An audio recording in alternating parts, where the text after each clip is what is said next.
You're listening to the Play Therapy Podcast with Dr. Brenna Hicks, your source for centered and focused play therapy coaching. Hi, I'm Dr. Brenna Hicks, the Kid Counselor. This is the Play Therapy Podcast where you get a masterclass in child-centered play therapy and practical support and application for your work with children and their families.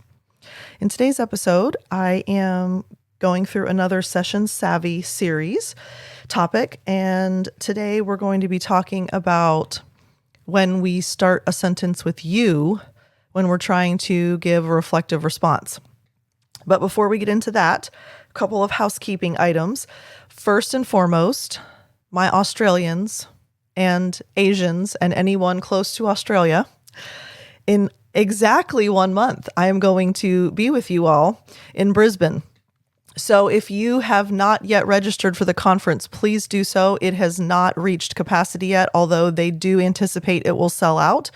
So if you are thinking about going, please make plans to do that. It is going to be in Brisbane on the 21st, 22nd, and 23rd. And I was going to say more importantly, but probably not. Maybe more excitingly, we are now doing a podcast meetup.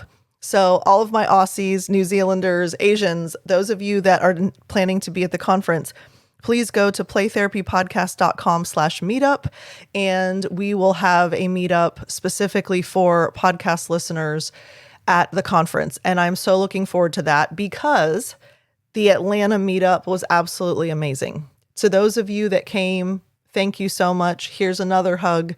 It was absolutely an incredible night. I am so glad that we were able to do that. We met in the lobby, and it was just so interesting to, well, let me give you my perspective on things because I think mine's a little bit different. So what's really fascinating is my picture is on the podcast. So people almost always have a sense of what I look like, and then you're used to hearing my voice. So you all feel like you know me, you would recognize me, etc. Unless you're in the collective or the coaching programs with me, a lot of you email me or a lot of you call and leave voicemails. And so I have interacted with you, but I've never been able to put a face with a name. And so we had 25 people, and only 7 of them, I knew their name and their face. So I'm standing in the hotel lobby and I'm just thinking, hopefully they know what I look like and hopefully they recognize me because there's no way I can tell who's supposed to be here. So we're planning to move to the restaurant as soon as everyone gets to the hotel lobby. And thankfully, one of my coaching participants made a little sign for me. But it was just really interesting because I'm waiting on strangers to walk up that I won't even recognize. And as soon as they walked up, it just felt like a family and it felt like a community. And there was just an immediate connection that was so rich. And the night was so fun. We played games and there was a podcast quiz and we just hung out and ate. And oh my gosh, it was incredible. So thank you again to all of you that came. And just for the rest of you all, I want you to be made aware that moving forward, anytime I travel, we will be scheduling meetups wherever I happen to be. So in Australia, we're having one. And then in the spring, I'll be speaking in Mississippi and Virginia for sure. There are some other states that we're trying to sort out details. So as soon as I find out details, we will create a podcast meetup sign up and we'll be able to have meetups all over the country. So if Atlanta was too far, if you weren't able to make it, I promise I'll be closer at some point. So I'm really looking forward to that. Oh, and really quickly, for my Aussies and for the conference in Australia, if you are not a member of the association, that does not matter. You can still attend the conference. That has been a point of confusion. So I just want to let you know, you do not have to be a member to sign up for the conference. So don't let that be a hindrance if you want to go. Okay, so let's dive into this Session Savvy series today. And this is one of the things that I see all the time. And even I just did a Reflecting Feelings workshop for Virginia APT virtually a couple weeks back. And when we were practicing the reflection of feelings, so many of the people in the workshop were doing this as well. And I see this in my play session videos that I review for the coaching participants. This is something that we, I think, have been conditioned to do. And I want to share 2 reasons why I think we do this before I get into what we should be doing, because this, I think, provides insight into the why, and you know how important that is to me. We will often say, you feel something, you feel excited, or you must be so something, or you seem, or you look frustrated, right? So we have all of these little words that we put in between for you something and then what we're about to say. Here's why I think we do this. First and foremost, the way that we've been trained in grad school to interact in a counseling fashion, in a therapeutic manner, that would be something that we would do with adults. You look whatever. So that the adult with rational thinking and with cognitive capacity then processes why they look something, and then they'll talk to you about it. Or you must be so whatever. And they go, yeah, because, okay, so when we go back to grad school, and most of us did not have child-specific training in grad school, we were learning how to be counselors and therapists and social workers to interact with adults.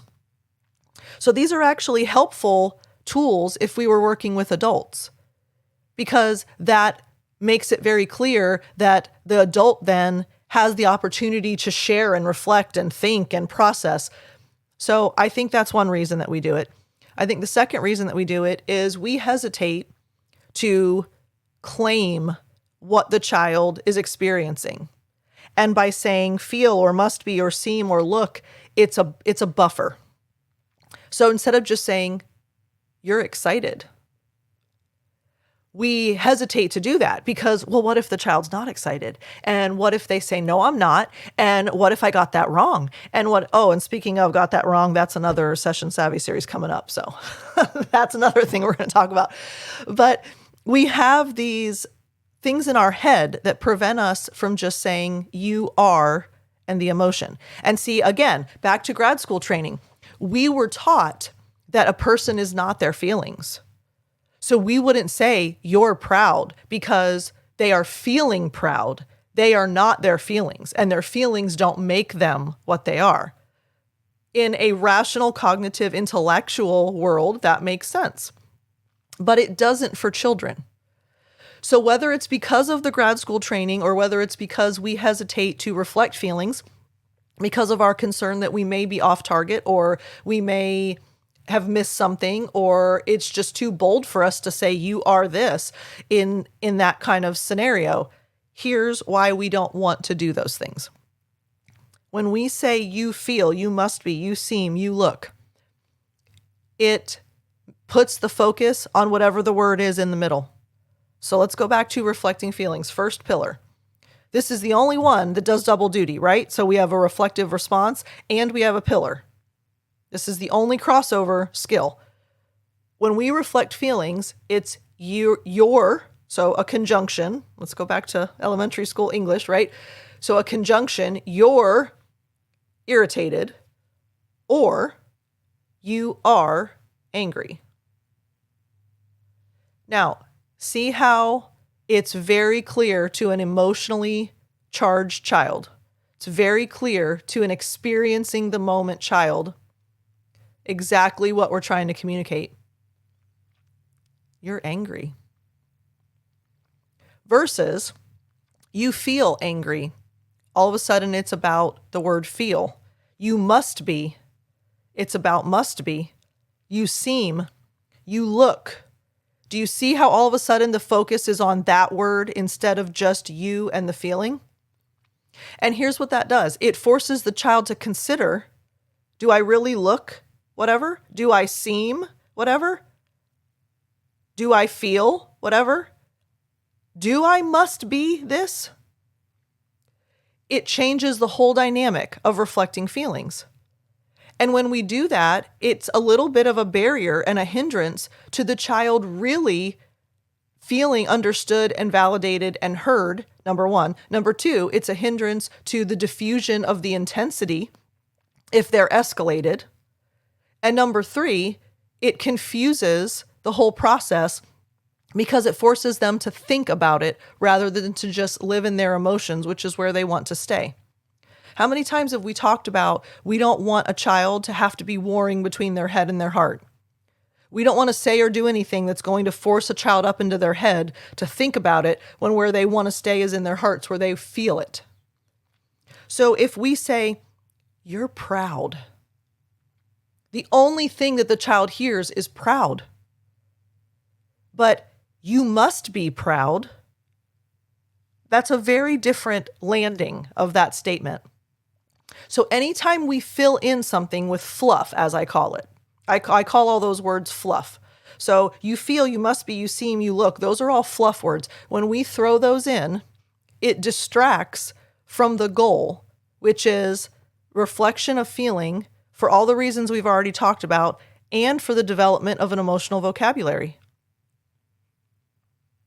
The child is feeling somatic experiences, exactly the same things that we do.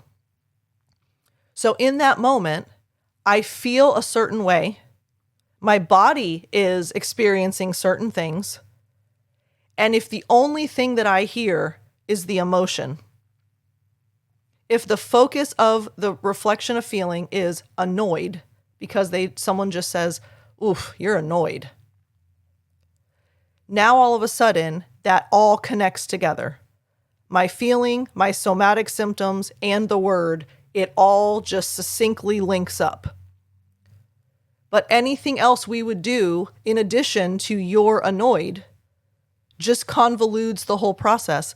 And one of our 4 universal outcomes is an increased emotional vocabulary. The reason why that's a universal outcome is because it's predicated on the notion that we're going to be reflecting the child's feelings in the playroom, and they're going to be able to build an emotional vocabulary as a result. So if we are doing anything that's going to kind of get in the way of the building of that vocabulary, that's something we need to be very mindful of. Pay a lot of attention to, because it's simple to just train ourselves to say "your emotion." And I think this is also a confidence thing, because the more you reflect feelings, the more you learn that you don't really have to be worried about being spot on every time. The world does not end, I promise you. Trust me, 19, almost 20 years in, the world does not end if you are argued with by a child about what you reflected as far as their feeling goes. The whole world would have ended so many times if that were the case in my experience. So you really don't have to be so concerned about, "Oh, I don't want to say you're annoyed because what if they're not annoyed? What if they're actually frustrated? Or what if they're irritated? Or what if they're just acting annoyed, but they're actually really sad and then I totally miss it and then it screws the kid up forever." This is how we think, but we don't need to. So we say, "You're annoyed." And they go, "No, I'm not." So sometimes it's just that. And you say, "Oh, you don't think that you're annoyed." That's as simple as it is.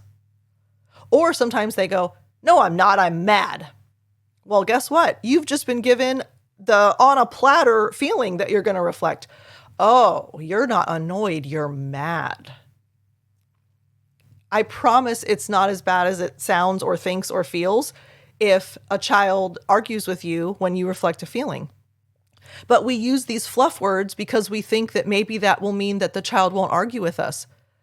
But it's so much more impactful and so much more helpful from a theoretical standpoint to get rid of those words and just say, "You are emotion." And then the optional qualifier, as always, but for time's sake, I haven't really been using those. But if you're new to the podcast and this is completely revolutionary, which, hey, so glad you're here, so glad you're having aha moments, go back and start at episode 1, please. And then you will know exactly what I'm talking about through all of this when I say optional qualifier. So just be mindful that this is such a powerful tool in our toolbox, and we need to make sure that we're using it appropriately and in best practice. And we don't need to add in all those extras and the buffers in between. So, all right, y'all. I hope that that is helpful to you. I hope that if you are one of those people that adds in those words, you start catching yourself and you start reworking that so you eliminate those words. And I think you really will. You'll sense the difference, and I think you'll see the difference in your children in the playroom as well. Okay, love you. Talk again soon. Bye. Thank you for listening to the Play Therapy Podcast with Dr. Brenna Hicks. For more episodes and resources, please go to www.playtherapypodcast.com.